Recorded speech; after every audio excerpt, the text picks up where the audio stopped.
Hi, I'm Jen Beeston. So today I want to talk to you about something that I've noticed in the mortgage and real estate industry, and I'm sure it parlays into other industries as well. It's the culture of always being on.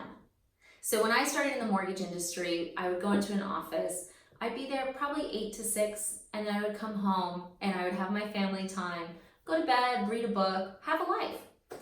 Wow, the world has changed so much in the last 11 years. Now we've got email on our phone, right? We've got text messages. People love to text. Oh my God, they love to text at midnight is their favorite from what I can tell. And all of this constant interaction and constant response, it's not leading to a good thing in society. It's really not. And that's two reasons. First of all, they've done tons of studies that show that if you don't disconnect, you're not as productive. You're not as good at what you do if you're always on. It's impossible. How could you be, right?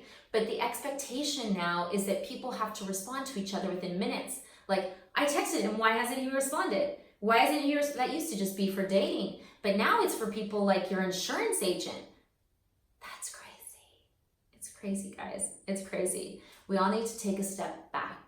Okay, so if you're watching this and you're thinking, oh God, I do text people at 6 in the morning or 10 at night, and I did call my realtor at 9:30 last night, you need to stop, okay? And if you're in an industry where you constantly have people, reaching outside of realistic time periods, like I understand if you work and you need to talk about loans after work, I get that. Let's make an appointment, let's do it.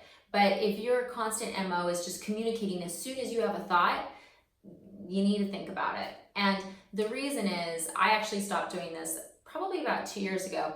I used to work kind of odd hours, and I would be emailing my processors. Did this happen? Did this happen? Did this happen? Did this happen? Did this happen?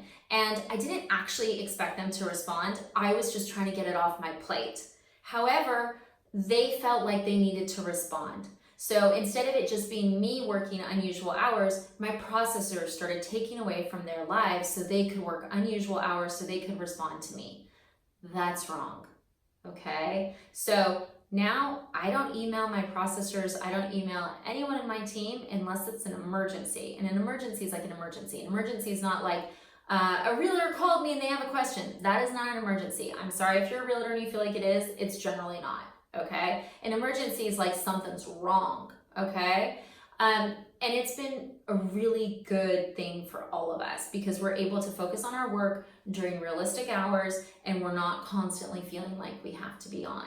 So please think about this. Think about what you're doing. Think about what you expect. Think about how much you want to be on, okay? And then maybe choose not to call someone at 6 a.m.